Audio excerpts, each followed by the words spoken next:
Paul Senghor, qui cumule maintenant les fonctions de président de la République et de chef du gouvernement, nous a reçus dans son palais aux côtés de sa femme, une Française.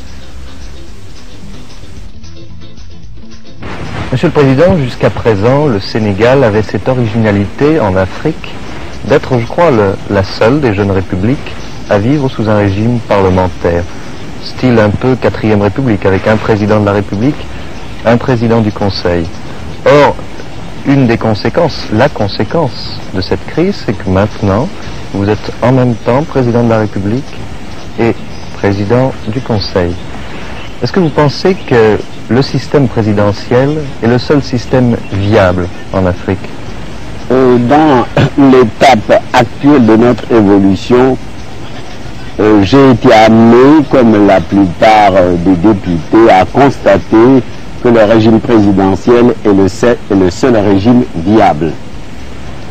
Nous avons été trop marqués par la culture française, c'est pourquoi, contrairement aux autres États, nous avons commencé par adopter le régime parlementaire, mais le régime de l'exécutif bicéphale, nous en avons fait l'expérience, est vraiment impossible, parce qu'il se forme autour du président du Conseil et du président de la République, des clans rivaux qui cherchent à les dresser l'un contre l'autre. Vous voyez les conséquences.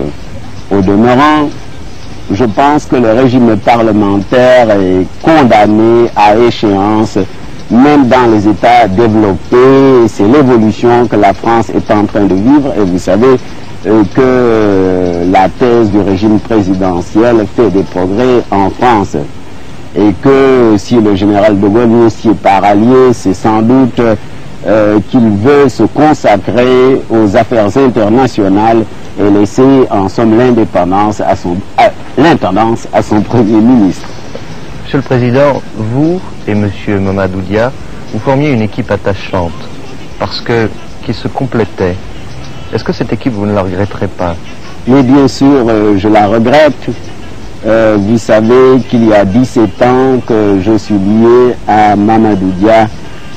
C'est moi qui l'ai découvert et qui l'ai poussé à franchir les étapes de la carrière politique, l'une après l'autre. Je le regrette.